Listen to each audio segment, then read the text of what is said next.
ये है talks news network और आप देख रहे हैं पॉलिटॉक्स, राजनीति का कच्चा चिट्ठा। उत्तर प्रदेश में विधानसभा चुनाव को लेकर सियासत गरमाती जा रही है। लगभग सभी पार्टियों ने गठबंधन को लेकर अपने दरवाजे खुले रखे हैं। इस क्रम में सूर्यदेव भारतीय समाज पार्टी के अध्यक्ष और पूर्व मंत्री ओम प्रकाश राजभर यूपी विधानसभा चुनावों से पहले प्रदेश के सभी राजनीतिक दलों के प्रमुखों से लगभग मिल चुके हैं। अब ओम प्रकाश राजभर यूपी भाजपा प्रदेश अध्यक्ष स्वतंत्र देव सिंह से मिलने उनके आवास पहुंचे। भाजपा नेता दयाशंकर सिंह भी उनके साथ थे। यह मुलाकात करीब 1 घंटे तक चली। अब ये शिष्टाचार मुलाकात तो थी नहीं, अब इस मुलाकात को लेकर चर्चाओं का दौर शुरू हो गया है। लखनऊ में हुई इस सियासी मुलाकात के बाद जब राजभर से सवाल किया गया कि बीजेपी प्रदेश अध्यक्ष से मुलाकात के क्या मायने निकाले जाए, इस पर राजभर ने कहा कि वैसे बीजेपी प्रदेश अध्यक्ष से मुलाकात तो शिष्टाचार मुलाकात थी, लेकिन राजनीति में कौन कौन क्या कर रहा है इसकी शाह समय समय पर लेते रहना चाहिए।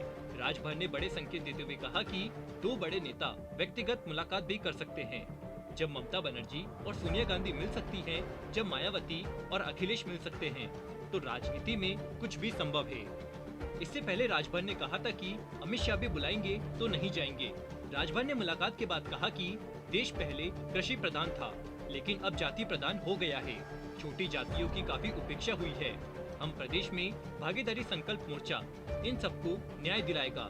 राजभर ने कहा कि उत्तर प्रदेश में अति पिछड़ी तथा 70% पिछड़ी जातियां काफी उपेक्षित थी। यह किसी को भी सरकार बनाने में मदद करती है।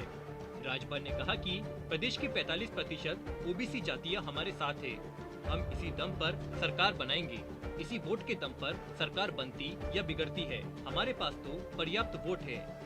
बीजेपी से गठबंधन के सवाल पर राजभर ने कहा कि कौन नहीं चाहता ओम प्रकाश से गठबंधन हो जाए। हमारी 5 शर्तें हैं। अगर बीजेपी शर्तें मान ले तो उसके बाद विचार करेंगे, क्योंकि मैं धोखा खा चुका हूँ। एक शर्त यह है कि चुनाव जीतने पर पिछड़ी जाति का नेता ही मुख्यमंत्री होगा। प्रदेश 52% पिछड़ी आबादी है। ऐसे कैसे कि वोट हमारा और राज तुम्हारा। अब ऐसा नहीं होगा।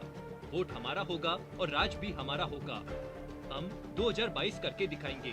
सूत्रों की माने तो ओम प्रकाश राजभर तभी बीजेपी के साथ गठबंधन करेंगे जब योगी आदित्यनाथ मुख्यमंत्री उम्मीदवार नहीं होंगे।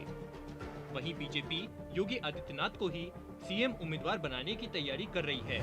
ऐसे में बीजेपी और ओम प्रकाश राजभर का गठबंधन मुश्किल लग रहा है। वहीं असदुद्दीन ओवैसी संग गठबंधन की चर्चाओं पर ओम प्रकाश राजभर ने कहा कि असदुद्दीन ओवैसी उनके मोर्चे भागीदारी मोर्चा का अभी तक आधिकारिक तौर पर हिस्सा नहीं है। ओम प्रकाश राजभर ने पूछा कि क्या आप कोई ऐसा वक्तव्य दिखा सकते हैं कि असदुद्दीन ओवैसी कभी भागीदारी मोर्चे में शामिल होने की घोषणा की गई हो। ओम प्रकाश राजभर के मुताबिक बीजेपी उनकी शर्तें मान ले, जातीय जनगणना और सामाजिक न्याय समिति की रिपोर्ट बीजेपी लागू कर दे तो वह एनडीए का हिस्सा बन जाएंगे। वहीं क्या राजभर कांग्रेस से भी बात करेंगे? इस सवाल पर ओम प्रकाश राजभर ने कहा कि कांग्रेस की चाय लल्लू जी के साथ अभी बाकी है, जल्द ही उनकी भी चाय पिएंगे। आपको बता दें कि सुभाषपा अध्यक्ष ओम प्रकाश राजभर इससे पहले 2017 में भारतीय जनता पार्टी के साथ मिलकर चुनाव लड़े थे और बीजेपी सरकार में कैबिनेट मंत्री बने थे, लेकिन बाद में बागी की भूमिका में आ गए और बीजेपी का साथ छोड़ दिया। राजभर इन दिनों एक्टिव है। एंटी बीजेपी की भूमिका में रहते हुए ओम प्रकाश राजभर समाजवादी पार्टी के प्रमुख अखिलेश यादव से भी मुलाकात कर चुके हैं। सपा प्रमुख के चाचा और प्रसपा प्रमुख शिवपाल यादव से भी लगातार संपर्क में हैं। एआईएमआईएम प्रमुख असदुद्दीन ओवैसी से भी उनकी मुलाकात हो चुकी है। यही नहीं, आम आदमी पार्टी के नेता संजय सिंह से भी मुलाकातों का दौर चला चुके हैं। तो वहीं ओम प्रकाश राजभर ने संकेत दिया है कि हम सभी छोटे दलों को एक साथ मिलकर मोर्चा तैयार किए हैं जो चुनावी मैदान में उतरेगा। इस तरह की मुलाकातें राजनीतिक नब्ज पहचानने के लिए जरूरी होती है। वैसे सूत्रों का कहना है कि ओम प्रकाश राजभर प्रेशर पॉलिटिक्स कर रहे हैं और जहां उन्हें फायदा होगा वहां जाने से गुरेज नहीं करेंगे। राजभर ने अब तक सभी विकल्प खुले रखे हैं। वहीं यूपी बीजेपी के उपाध्यक्ष दयाशंकर सिंह ने कहा कि उनकी कोशिश है कि ओम प्रकाश राजभर को एनडीए में लाया जाए, क्योंकि राजनीति में कोई परमानेंट मित्र या शत्रु नहीं होता है। ओम प्रकाश राजभर प्रधानमंत्री मोदी की दलित और पिछड़े वर्गों के लिए किए गए कार्यों के समर्थक रहे हैं, प्रधानमंत्री के प्रशंसक रहे हैं। ऐसे में वह हमारे साथ दोबारा आ सकते हैं। जब वह बीजेपी छोड़कर के भी गए थे तो कोई वैचारिक वजह नहीं थी, बल्कि टिकट का मामला था, इसलिए वह दोबारा आ सकते हैं। वहीं ओपी राजभर की स्वतंत्र देव सिंह से मुलाकात पर कांग्रेस ने तंज कसा है। कांग्रेस नेता सुरेंद्र राजपूत ने कहा कि क्या बीजेपी ने भागीदारी संकल्प मोर्चा बनाने को कहा है। एक तरफ ओवैसी और दूसरी तरफ राजभर बीजेपी के नेता से मिल रहे हैं। बीजेपी की साजिश का पर्दाफाश हुआ है। सपा नेता अनुराग भदौरिया ने इस मुलाकात पर कहा कि बीजेपी हार के डर से गठबंधन के लिए यहाँ वहाँ भटक रही है। बता दें, ओम प्रकाश राजभर ने छोटे छोटे राजनीतिक दलों का भागीदारी संकल्प मोर्चा बनाया है, जिसमें कई छोटे दल शामिल है।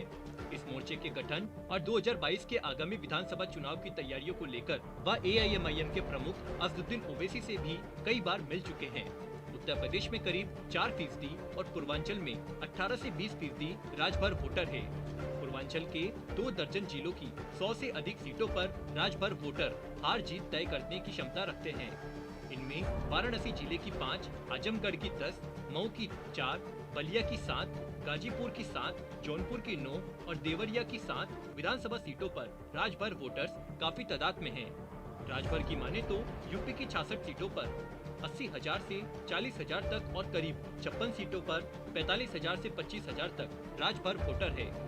राजभर की पार्टी सुभाषपा का दावा है कि उनके साथ 90 से 95% वोटर राजभर है। पॉलिटॉक्स ब्यूरो, दिल्ली। ये है टॉक्स न्यूज नेटवर्क और आप देख रहे हैं पॉलिटॉक्स, राजनीति का कच्चा चिट्ठा।